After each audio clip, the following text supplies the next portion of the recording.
Please repeat after me. Om Namo Bhagavate Vasudevaya. Om Namo Bhagavate Vasudevaya. Om Namo Bhagavate Vasudevaya. Om Namo Bhagavate Vasudevaya. Vasudevaya. Om Namo Bhagavate Vasudevaya. Om Om Namo Namo Bhagavate Bhagavate Vasudevaya. Vasudevaya. Okay, so we are reading from the third verse of the Srimad Bhagavatam, the um, last verse of the Mangala Charanam that Vyasadeva himself wrote for Srimad Bhagavatam. So, requesting everyone to please repeat.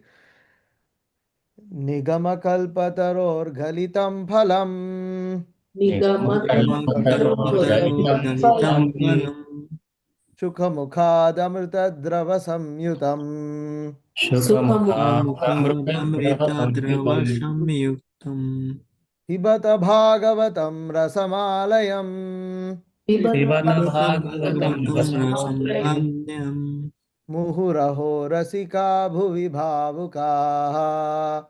Murahura Rasika Bhuvi Bhavaka.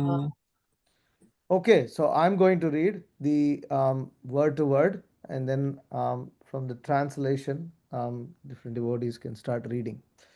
Okay, Nigama, the Vedic literatures, Kalpataroho, the desire tree, Galitam, fully matured, Phalam, fruit, Shuka, Sri Shukadev Goswami, the original speaker of Srimad Bhagavatam, Mukhaj, from the lips of Amrita, nectar, Drava, semi solid and soft, and therefore easily swallowable. Samyutam, perfect in all respects. Pibata, do relish it. Bhagavatam, the book dealing in the science of the eternal relationship with the Lord. Rasam, juice, that which is relishable. Alayam, until liberation, or even in a liberated condition. Muhuhu, always. Aho, oh, rasikaha, those who are full in the knowledge of mellows. Bhuvi, on the earth. Bhavukaha, expert and thoughtful. So we had discussed this verse. Kind of a summary in the last reading. So we'll just read translation and purport and continue on to the next verses. So, Fanish, would you like to begin? Oh, read the poem. Read Verse. the translation. Yeah. It Oh, says, translation. oh, yeah, translation of text 3. Yeah, 1, yeah. 3. Yeah. O expert and thoughtful man, relish Srimad Bhagavatam, the mature fruit of the desire tree of Vedic literatures. It emanated from the lips of Sri Sukadeva Goswami. Therefore, this fruit has become even more tasteful. Although its nectarian juice was already relishable for all, including liberated souls. Okay. Mataji, would you like to read the purport? Hare Krishna Prabhudev. Hare Krishna. In the two previous slokas, it has been definitely proved that the Srimad Bhagavatam is the sublime literature which surpasses all other Vedic scriptures due to its transcendental qualities. It is transcendental to all mundane activities and mundane knowledge. In this sloka, it is stated that Srimad Bhagavatam is not only a superior literature but is the ripened fruit of all the Vedic literatures. In other words, it is the cream of all Vedic knowledge. Considering all this, patient and submissive hearing is definitely essential. With great respect and attention, one should receive the message and lessons imparted by the Srimad Bhagavatam. The Vedas are compared to the desire tree because they contain all things knowledgeable by man. They deal with mundane necessities as well as spiritual realization. The Vedas contain regulated principles of knowledge covering social, political, religious, economic, military, medicinal, chemical, physical, and metaphysical subject matter, and all that may be necessary to keep the body and soul together. Above and beyond, all these are specific directions for spiritual realization. Regulated knowledge involves a gradual rising of the living entity to the spiritual platform, and the highest spiritual realization is knowledge that the personality of Godhead is the reservoir of all spiritual tastes or rasas. Every living entity, beginning from Brahma, the firstborn living being within the material world, down to the insignificant ant, desires to relish some sort of taste derived from sense perceptions. These sensual pleasures are technically called rasas. Such rasas are of different varieties. In the revealed scriptures, the following 12 varieties of rasas are enumerated. 1. Raudra. Raudra, anger. uh, Adbhuta, wonder. Sringara, conjugal love. Hasya, comedy. Vaira, Veera. chivalry. Sure. Daya, mercy. Dasya, servitorship. Sakya, fraternity. Bhayan, Bhayanaka, horror. Bibhatsa, shock. Santa, neutrality. Vatsalya, parenthood. Okay, thank you, Mataji. Hare Krishna Prabhu. Sunil, Hare Krishna Prabhu. No, sir. Hare Krishna Prabhu. Hare Krishna. The sum total of all these rasas is called affection or love. Primarily, such signs of love are manifested in adoration, service, friendship, paternal affection, and conjugal love. And when these five are absent, love is present indirectly in anger, wonder, comedy, chivalry, fear, shock, and so on. For example, when a man is in love with a woman, the rasa is called conjugal love. But when such love affairs are distributed, there may be wonder Disturbed. and Disturbed. disturbed. There may be wonder, anger, shock, or even horror. Sometimes love affairs become two persons culminate in ghastly murder scenes. Such rasas are displayed between man and between animal and animal. There is no possibility of an exchange of rasa between a man and an animal or between a man and any other species of living beings within the material world. The rasas are exchanged between members of the same species, but as far as the spirit souls are concerned, there are one qualitatively with the Supreme Lord. Therefore, the rasas were originally exchanged between the spiritual living being and the spiritual whole, the Supreme Personality of Godhead. The spiritual exchange or rasa is fully exhibited in spiritual existence between living beings and the Supreme Lord. The Supreme Personality of Godhead is therefore described in the Shruti mantras, Vedic hymns, as the fountainhead of all rasas. When one associates with the Supreme Lord and exchanges one's constitutional rasa with the Lord, then the living being is actually happy. Okay, thank you. Sunil, Hare Krishna Prabhu. These Shruti mantras indicate that every living being has its constitutional position, which is endowed with a particular type of rasa to be exchanged with the personality of Godhead. In the liberated condition only, this primary rasa is experienced in full. In the material existence, the rasa is experienced in the perverted form, which is temporary. And thus, the rasas of the material world are exhibited in the material form of Raudra, and so on. Therefore, one who attains full knowledge of these different rasas, which are the basic principles of activities, can understand the false representations of the original rasas which are reflected in the material world. The learned scholar seeks to relish the real rasa in the spiritual form. In the beginning, he desires to become one with the Supreme. Thus, less intelligent transcendentalists cannot go beyond this conception of becoming one with the spirit whole without knowing of the different rasas. In this shloka, okay. yeah, thank you. Yeah. Neeraj, Yes, Prabhu Hare Krishna. Hare Krishna. In this shloka, it is definitely stated that spiritual rasa, which is relished even in the liberated state, can be experienced in the literature of Srimad Bhagavatam.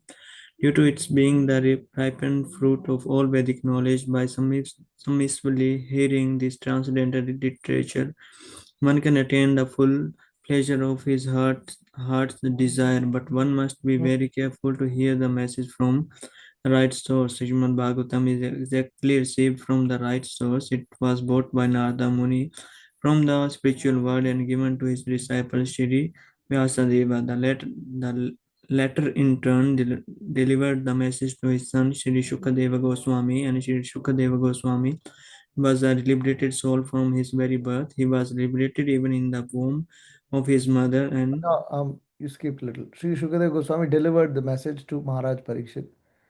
she delivered the message to Maharaj Parikshit just 7 days before the king's death. Srila Sukadeva Goswami was a liberated soul from his very birth, and he was liberated even in the womb of his mother, and he did not undergo any sort of spiritual training after his birth. At birth, no one is qualified, neither in the mundane or in the spiritual sense, but Sri Sukadeva Goswami, due to his being a perfectly liberated soul, did not have to undergo an evolutionary process for spiritual realization. That despite his being a completely liberated person situated in the transcendental position above the three material modes, he was attracted to this transcendental rasa of the Supreme Personality of Godhead, who is adorned by liberated souls who sing the Vedic hymns. The Supreme Lord's pastimes are more attractive to liberated souls than to mundane people. He is of necessity not impersonal because it is only possible to carry on transcendental rasa with the person. Jai. Thank you. Narayan? Hare Krishna. Hare In the Krishna. Srimad Bhagavatam, the transcendental pastimes of the Lord are narrated, and the narration is systematically depicted by Srila Sukadeva Goswami. Thus, the subject matter is appealing to all classes of persons, including those who seek liberation and those who seek to become one with the Supreme Whole. In Sanskrit, the parrot is also known as suka. When a ripened fruit is cut by the red beaks of such birds, its sweet flavor is enhanced. The Vedic fruit, which is the mature and ripe in knowledge, is spoken through the lips of Srila Sukadev Goswami, who is compared to the parrot not for his ability to recite the Bhagavatam exactly as he heard from his learned father, but for his ability to present the work in a manner that would appeal to all classes of men. The subject matter is so presented through the lips of Srila Shukdev Goswami that any sincere listener that hears submissively can at once relish transcendental tastes which are distinct from the perverted taste of the material world. The ripened fruit is not dropped all of a sudden from the highest planet of Krishna Loka. Rather, it has come down carefully through the chain of disciplic succession without change or disturbance. Foolish people who are not in the transcendental disciplic succession commit great blunders by trying to understand the highest transcendental rasa known as the rasa dance without following in the footsteps of Sukadev Goswami, who presents this fruit very carefully by stages of transcendental realization. One should be intelligent enough to know the position of Srimad Bhagavatam by considering personalities like Sukadev Goswami, who deals with the subject so carefully.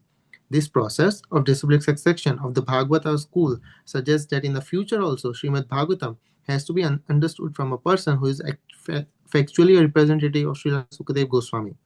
A professional man who makes a business out of reciting the Bhagavatam illegally is certainly not a representative of Sukadev Goswami. Such a man's business is only to earn his livelihood. Therefore, one should refrain from hearing the lectures of such professional men. Such men usually go to the most confidential part of the literature without undergoing the gradual process of understanding this grave subject. They usually plunge into the subject matter of the Ras Dansa, which is misunderstood by the foolish class of men. Some of them take this to be immoral, while others try to cover it up by their own stupid interpretations. They have no desire to follow in the footsteps of Srila Sukadeva Goswami. Hare Krishna. Thank you. Hare Krishna. Vedavyas Priya Prabhu? Hare Krishna, Prabhu. Hare Krishna. One should conclude, therefore, that the serious student of the Rasa should receive the message of Bhagavatam in the chain of disciplic succession from Srila Sukadeva Goswami, who describes the Bhagavatam from its very beginning and not whimsically to satisfy the mundaner who has very little knowledge in transcendental science. Srimad Bhagavatam is so carefully presented that a sincere and serious person can at once enjoy the ripened fruit of Vedic knowledge simply by drinking the nectarian juice through the mouth of Sukadeva Goswami or his bona fide representative. Jai. So we've completed text 3. So we'll move on to text 4. Please repeat. Naimishe nimisha kshetre Naimishe nimisha kshetre Rishaya shaunakadayah Rishaya Rishaya Saunakadayah Saunakadayah Satram swargaya lokaya Satram Satram Swargaya Sargaya Lokaya Lokaya Sahasra samamasata. Sahasra Samamasata. Sagasananamasata. Okay, I'll I'll read the word-to-word meanings. Naimisha in the forest known as Naimisharanya, Animisha Kshetre, the spot which is especially a favorite of Vishnu, who does not close his eyelids. Rishayah, sages. Shaunaka Adaya, headed by the sage Shaunaka. Satram, sacrifice. Swargaya, the Lord who is glorified in heaven. Lokaya, and for the devotees who are always in touch with the Lord, Sahasra, 1000, Samam years, Asata performed. Okay. So, translation. Once in a holy place in the forest of Naimisharanya, great sages headed by the sage Shaunaka assembled to perform a great 1000-year sacrifice for the satisfaction of the Lord and his devotees. Okay, purport. Bhagyesh, would you like to read? Sure, Raman. Hare Krishna. Hare Krishna. The prelude of the Srimad Bhagavatam was spoken in the previous three slokas. Now the main topic of this great literature is being presented. Srimad Bhagavatam, after its first recitation by Sri Sukadeva Goswami, was repeated for the second time at the Naimisharanya. In the Vayavya Vayavya Tantra, it is said that Brahmana, the engineer of this Brahma. particular universe, Brahma, sorry, the engineer of this particular universe, contemplated a great wheel which could enclose the universe. The hub of this great circle was fixed at a particular place known as Naimisharanya. Similarly, there is another reference to the forest of Naimisharanya in the Varaha Puran, where it is stated that by performance of sacrifice at this place, the strength of demoniac people is curtailed. The Brahmanas prefer Naimisharanya for such sacrificial performances. The devotees of Lord Vishnu offer all kinds of sacrifices for his pleasure. The devotees are always attached to the service of the Lord, whereas fallen souls are attached to the pleasures of material existence. In Bhagavad Gita, it is said that anything performed in the material world for any reasons other than for the pleasure of Lord Vishnu causes further bondage for the performer. It is enjoined therefore that all acts must be performed sacrificially for the satisfaction of Vishnu and his devotees. This will bring everyone peace and prosperity. Okay, I'll read the next paragraph.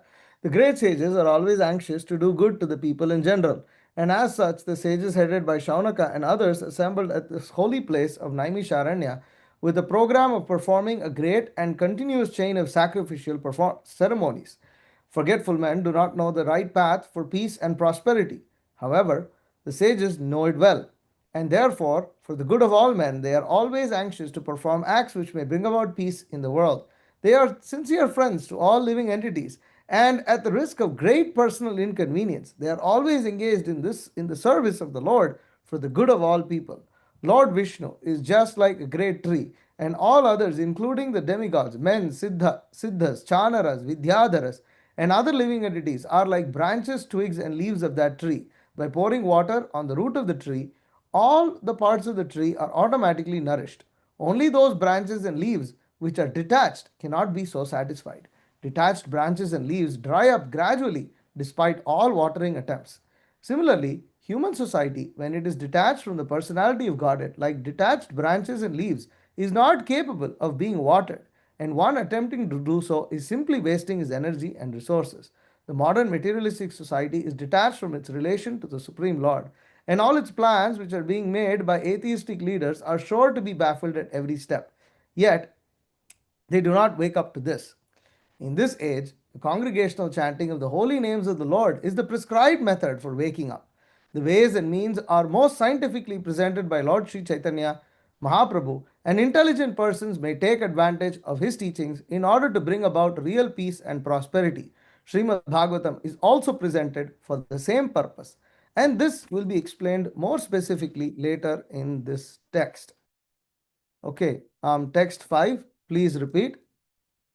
त एकधातु मुनयः तके एकादतु मुनयः प्रातर्हुतहुताज्ञयः प्रातर्हुतहुताज्ञयः तत्कृतं सूतमासीनं सत्कृतं सूतमासीनं पप्रच्छुरिदमादरात्.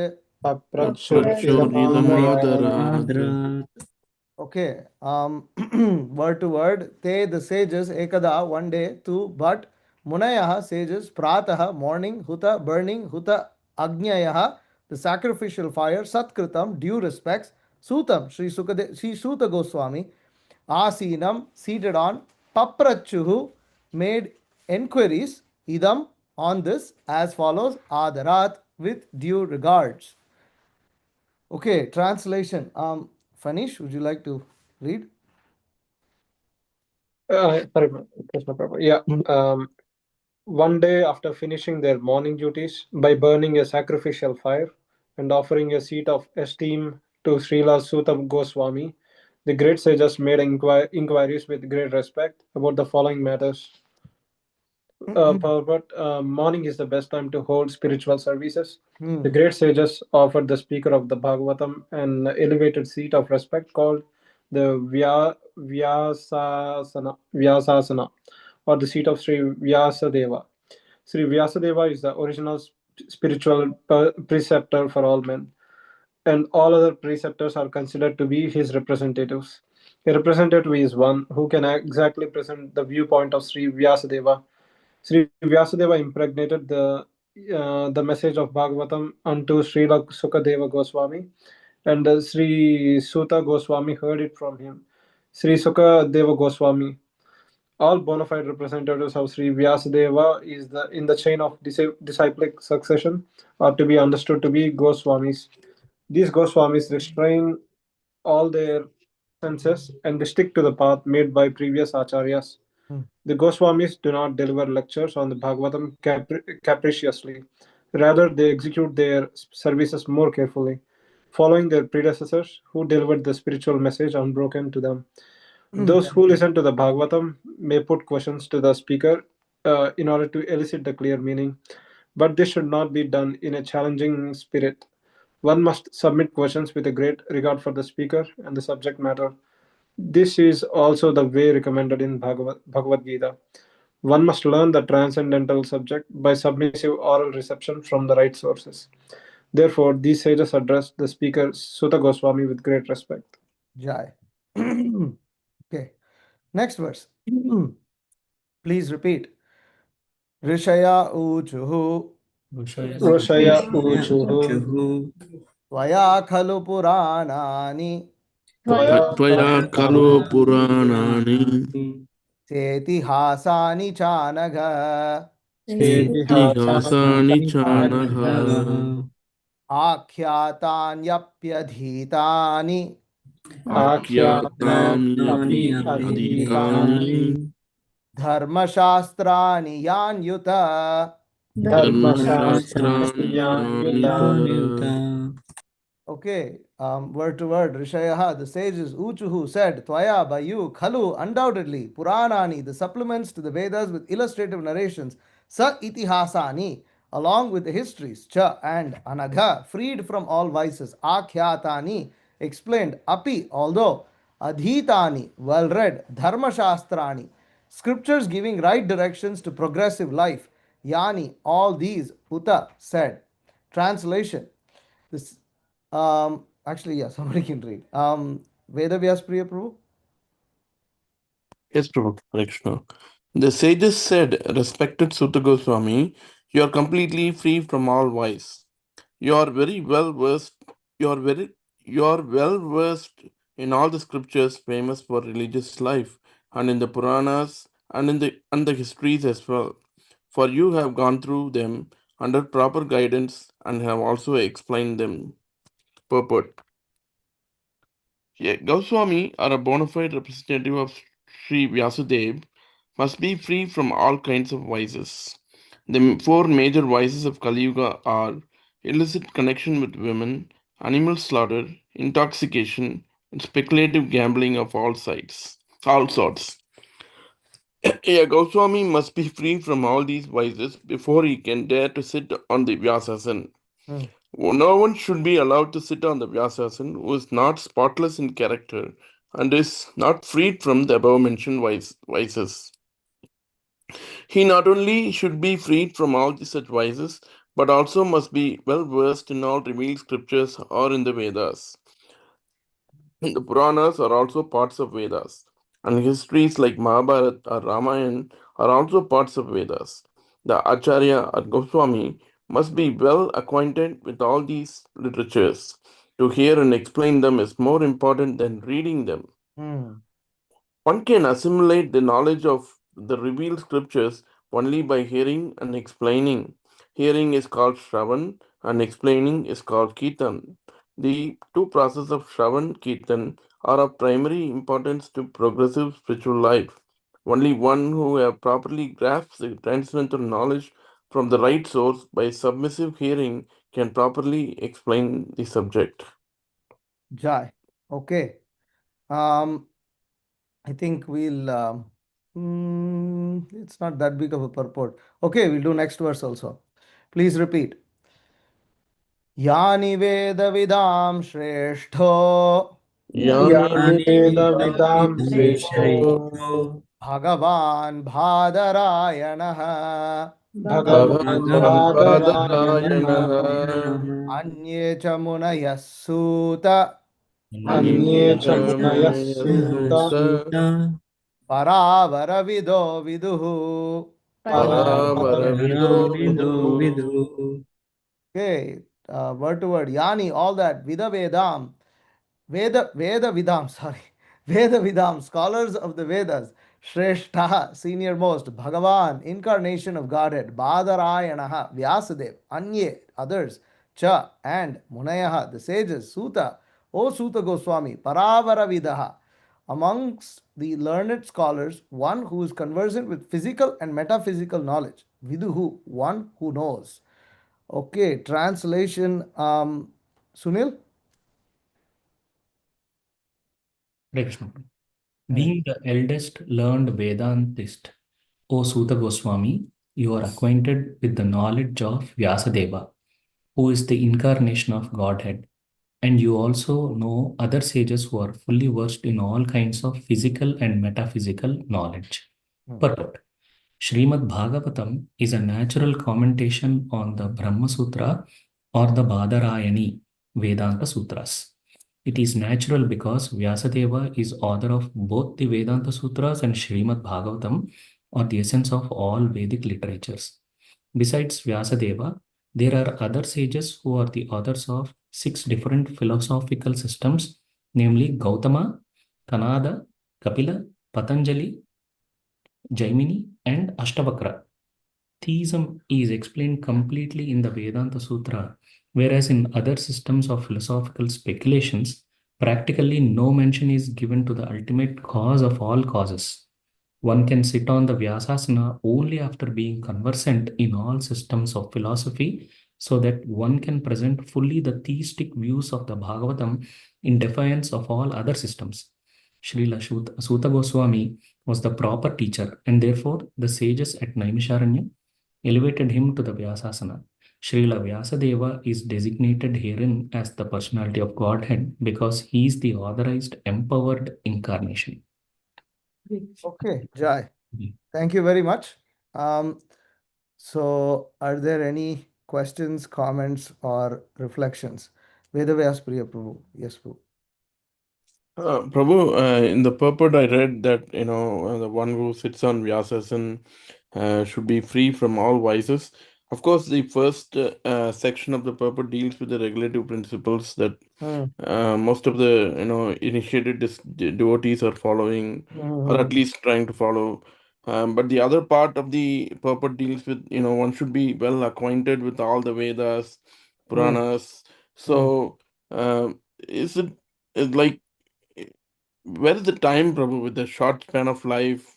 Uh, is it practically possible to be well versed and acquainted with all those things, or we should be hearing from a superior source and then passing the message on in that context?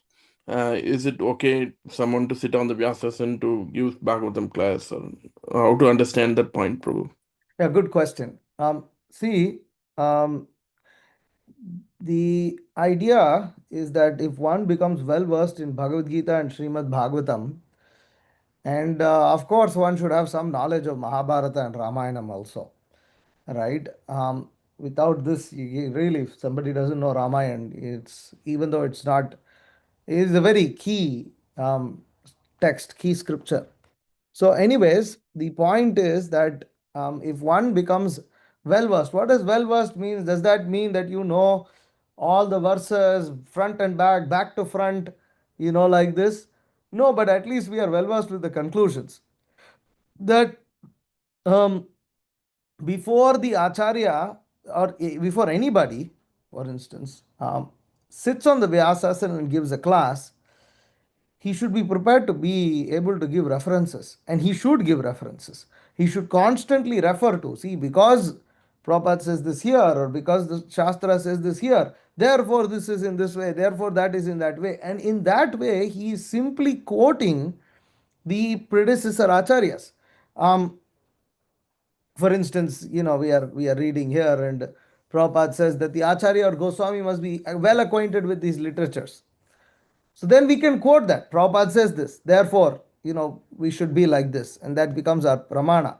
When we quote that, then we are representing in an unadulterated way. Now, regarding becoming free from all other vices, the thing is, the process of becoming free from the vices is also the process in which where one has to explain the science to others, as Prabhupada says here in that very purport in text 6. You can see here we discussed this. Prabhupada said to hear and explain them is more important than reading them. One can assimilate the knowledge of the revealed scriptures only by hearing and explaining. What does that mean? That means one has to explain in order to assimilate the knowledge, and one who has assimilated the knowledge is called the Acharya or Goswami. So it works both ways. It's like a cyclical process. The more we represent the predecessor acharyas, the more we assimilate the scriptures and the knowledge of the scriptures, and we get realization. By such realization, we better represent we represent the predecessor acharyas and the shastra better. By doing that, we get more assimilation, more purification, more knowledge, and in this way, one actually comes to the platform of being an Acharya and Goswami himself. So it's a process that's sort of simultaneous, but the point is, who is qualified? One who is careful, one who is very alert. Not that he's sitting on the Vyasasana and now in order to impress his audience, he is willing to say anything and everything, and it just becomes an oratorical show. No, not like that. Um, you know, so but he's more interested in just presenting the knowledge as it is. So yeah. So, if my understanding is correct, Prabhu, I think in one lecture, Guru Maharaj says that persons who are endeavoring to become pure devotees should also be, considered like, Yeah, they are yeah, sincerely endeavoring for become pure devotees yeah, should also be considered as pure devotees. yeah, yeah, yeah, yeah, yeah. That's the principle. Thank you, Prabhu. Okay. Sunil, yes. Hare Krishna, Prabhu. Hare Krishna. Prabhu, two-part question. One thing is, how do we intensify our desire to serve Krishna? Second thing is my chanting also considered a service to Krishna, and how? Yes, chanting is a service to Krishna. Um, and by the way to increase the method of service, the service attitude, it comes through proper Shravanam and Kirtanam. That the verse is, this is quoted by Prahlad Maharaj, Shravanam, Kirtanam, Vishnu Smaranam, Pada Sevanam, Archanam, Vandanam, Dasyam, Sakyam, Atmanivedanam. So these are the 9 Navavidha Bhakti, 9 processes of devotional service. And if you analyze this, the first is Shravanam. First, hearing. Without hearing, without coming under proper guidance, without hearing properly, one cannot do Kirtanam, one cannot speak about Krishna. And that also refers to chanting the holy name. Krishna's chanting of the holy name becomes effective and unoffensive, pure, by proper shravanam, by proper hearing. So that is twofold. One is that when we chant the Hare Krishna mantra, we are careful to hear the Hare Krishna mantra, but it also refers to careful hearing of Shastra, careful, eagerness to attend classes, hear on the subject matter, eagerness to read the books. This is all Shravana. And when this is done properly, Kirtanam becomes effective. We know how to glorify Krishna. Now, the chanting is also service, because in the chanting, the prayer, if you read Srila Prabhupada's instruction, if you read Srila Prabhupada's purport to the Hare Krishna Mahamantra, Prabhupada says that the Hare Krishna Mahamantra is like a child calling for its mother. And he said that what is the meaning? It is that Hare refers to energy of Krishna. Krishna and Rama are names of God. Krishna means all attractive, Rama means one who gives all pleasure. So Prabhupada said, what is the meaning? What is the meaning? O Krishna, O energy of Krishna, please engage me in your service. This is the meaning of the Hare Krishna Mahamantra. So when we chant Hare Krishna, we are actually asking for service for Krishna. Then when service comes, we should know, oh, why are you giving me service? No, we are asking for service. And that is devotional service.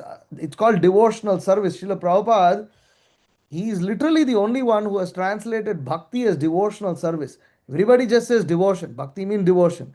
But Prabhupada is not, there's no devotion without service. So it is devotional service. And Prabhupada would give the example that if somebody says, oh, I love you so much, I'm very devoted to you, and I really want to serve you, and I really like you, and this and that. And then if they ask, please bring me a cup of water. No, you go and get it yourself. Then where is the service? Where is the devotion? Where is the love? So there has to be that service attitude. Okay, yeah, he wants, okay, let me go and give. There is love. So, by doing proper Shravanam Kirtanam, then one gets service, Pada Sevanam.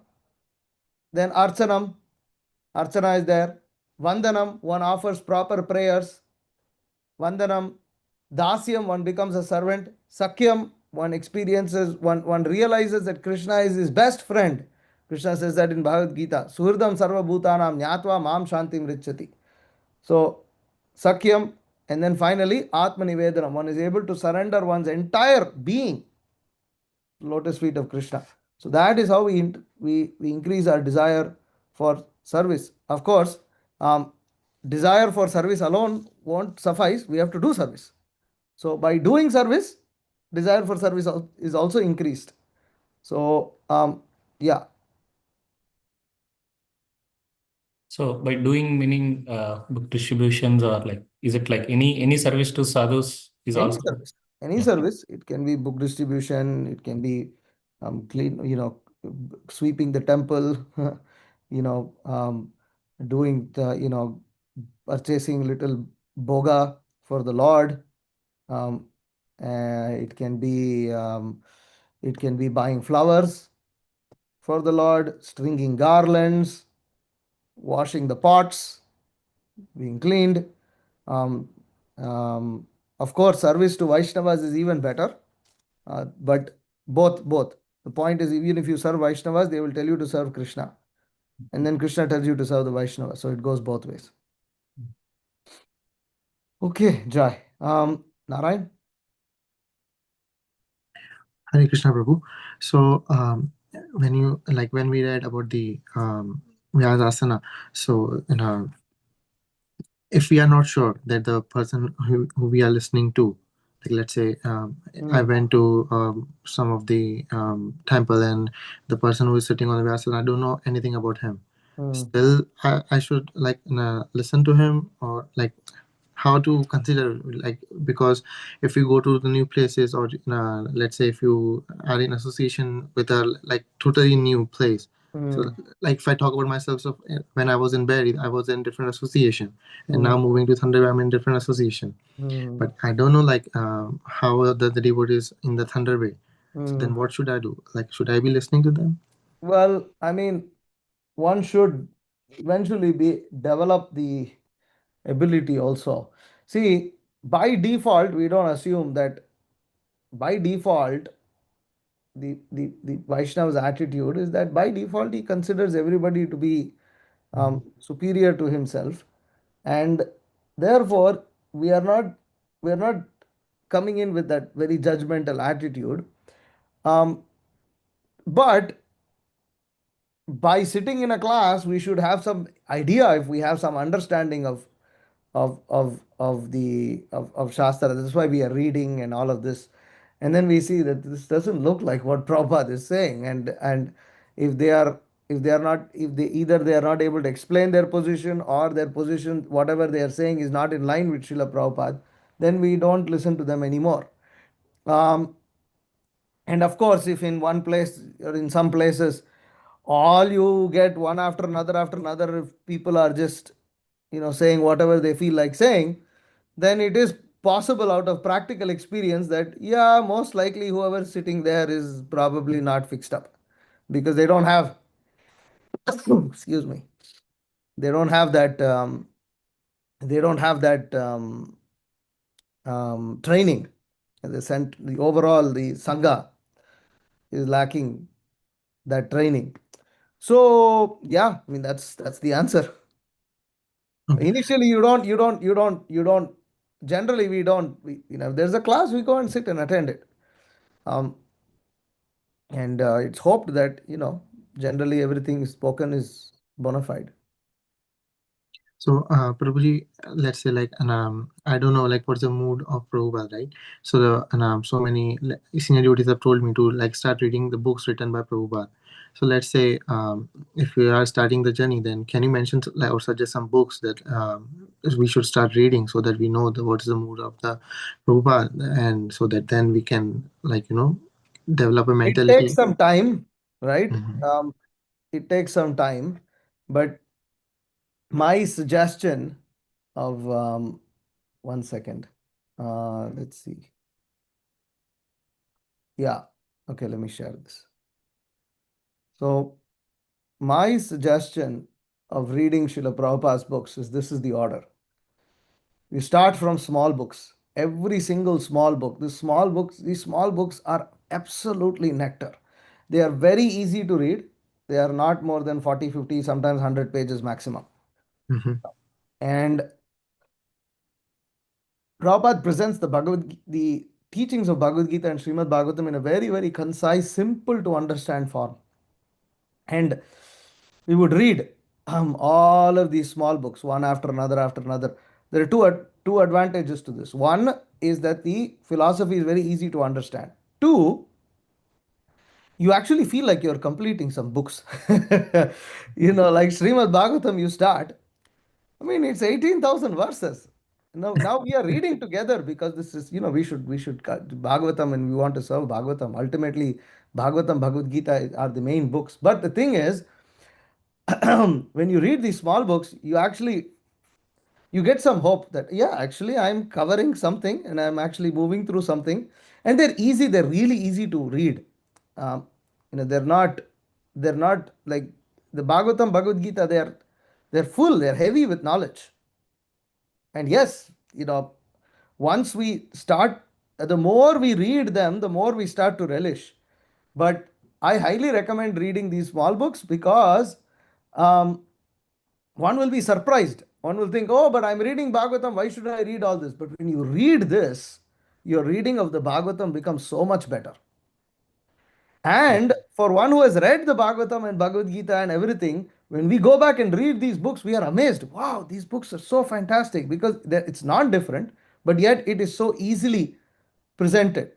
The way I like to describe it is that, when you're young, when you're when the mother feeds a baby, she takes the food, and she presses it with her hand, and they make it into a little ball, and then they put it in the mouth, so that the child can easily swallow. It's the same thing. It's the same, either rice, or in South India, idlis are very popular, and this is what they start feeding kids with. Little babies start feeding idli. Idli is already soft. It is already very easy, but still the baby doesn't even have teeth. It's just little growing. So The mother, she takes the same idli, she doesn't add anything, doesn't subtract anything.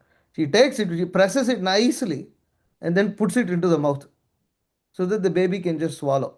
So that's how I look at these books of Srila Prabhupada. It's completely non-different. Prabhupada hasn't added or subtracted anything from the Bhagavatam or Bhagavad Gita, but since we are babies in Krishna consciousness, he presses it a little bit, makes it very easy. He's already half digested it within his hand and then puts it into our mouth. So these books are like that. So this is the order here. I can share it on the chat if devotees are interested. Yeah, That bro, I have taken a screenshot and I can put that in the group. yeah. So there's so this is the first one. This is the first like small books. Mm-hmm. Then you have Science of Self-Realization, Journey of Self-Discovery, Teachings of Queen Kunti, Teachings of Lord Kapila, Ishopanishad, Krishna book, Second Chance, then Bhagavad Gita, Nectar of Devotion, Teachings of Lord Chaitanya, Bhagavatam, Chaitanya Charitamrita. So this is sort of like the order Mm-hmm. um, that one can go through. These are very easy, especially the first 19. Looks like, oh my God, 19 books. It's really easy to read, actually. Yeah. Um, so, yeah. Okay. Um, Thank you. Hare Krishna. Neeraj? Yes, Prabhu. In one of the verse, it was mentioned like some of the like they recite the Bhagavatam or they have like Bhagavatam Katha or they are like professional people. Yeah. They like charge money and they do the lectures and all. But I have read like somewhere like Prabhupada also mentioned like if where somebody calls us for lectures or class, we should charge them money. We should not make ourselves very cheap. So is it like in same way or different? I can't specifically think of where Srila Prabhupada wanted us to charge money, but it is a fact that sometimes devotees do like a 6 session course or something like this. They want to explain it in order to attract people and in order to sort of like make the um, teaching more interactive. So they do what is called a 6 session where they do some PowerPoint presentations from Bhagavad Gita or you know like this. And then in order to get people committed to come, when you charge a little fee, and then people pay for it, then since they've paid for it, they are likely to participate. Otherwise, they don't come, and or they think because it's free, they don't have much respect. This is not so much. We don't charge people when we give classes in the temple or like this. We are doing some online sangha. Generally not charged, but it's mostly with new people, um, especially when we are preaching outside the temple. We are say we are trying to do something in a call in a university or something like that. It helps. The fee is actually whatever is charged is generally given back in the form of either books or prasadam or both. So actually there's no profit motive there, but it's just so that people sort of value what they are getting because the mentality is like that these days. Yes, But I Prabhu. can't think of any specific instance where Prabhupada said that. But again, there's nothing wrong with it. Yeah, it was a room conversation, Prabhu. I think I see. 1968 in Montreal. Maybe, So, but maybe. Prabhupada also said that like if they want to listen for free or they want to get association for free, they can come to our temples. Yeah, yeah. Probably, as I said, it's mostly where in situations where the devotees go kind of out of their way and they go somewhere else and they preach. So then it might make it makes sense to do that so that people sort of they gain some respect. Or they Yes, respect mean more like they value what they are getting. It's not so much that we want respect for ourselves, but there's at least they will get some value. yes, Prabhu. People start taking it cheaply as in. Yeah, yeah. Thank you. Okay, all right, Jai. So we'll stop here. One thing I wanted to state that actually I want to tell, I will mention it again on Tuesday also, Tuesday and Thursday, but I am scheduled to leave for India on Friday. Um, and I am probably going to be there till Christmas or just after Christmas. And I do intend to continue these sessions, although there might be a few days here and there that I might not be able to continue. The timings may get slightly adjusted. I'll have to sort of think this out. Um, it will happen at the same time, like in the evening only, but it may happen like instead of beginning at 7:30, um, it might begin at 8 instead of 7:30, and the class also which I do at 7 p.m. on Thursdays might begin at 8 p.m. because that just works for India time. um, so yeah, just wanted to kind of say that. um, and yeah, okay. Prabhu, 8 p.m. India will be around 6:30 No, for no, no, you. not 8 p.m. India. 8 Sorry, p.m. 8 p.m. here will be 6:30 morning in India, Prabhu. Yeah, something like So that. Yeah. yeah, you will be attending Bhagavatam class, Prabhu, there. Well, I mean, even if I attend Bhagavatam is generally not until 7:30. As I said, whichever, if there's a day or something, then I may either adjust the time, begin it little earlier, or I might. That's why I have to kind of look into this, but maybe I might begin it little earlier. I don't know. Maybe instead of 8 p.m. we begin at 7:30. Then that way I should conclude um, before I go for Bhagavatam class, if any, that is. But sometimes I'm not in a place where I'm giving Bhagavatam or something, so I'll have to see. Prabhu, one quick question, Prabhu. In temples, we take the Aarti first to Prabhupada and we show them to Prabhupada, and after that, we take it to the senior most disciple there. Yes. And in certain circumstances, it happens to be that the most senior most person happens to be somebody like a Mataji or something. Um, should we show them to the Mataji first and come to Prabhuji's, or how to? Um. So you can show it first to that senior Mataji, but then before it goes to the other Matajis, it should come to the Prabhus, um, and then go to the other Matajis. Um, and if that's impractical, then it just sort of like it just goes to all the Prabhus and then to the Matajis. But ideally, yeah, we would give it to that senior Mataji first and then bring it back to the Prabhus. Okay, Prabhu, because this afternoon Lochan Prabhu's Mataji was there in temple, Yeah. and so I was kind of caught between what to do. So, Yeah, yeah. No, you show it to her. okay, Prabhu, okay. Yeah. All right. Okay, Jai. Hare Hare Krishna. Krishna, Prabhu, Hare Krishna. Srimad Bhagavatam ki jai, Srila Prabhupada Jai, ki jai. Vancha Jai. kalpa. Krishna Kripa Sindhu Bhya Uche Paditana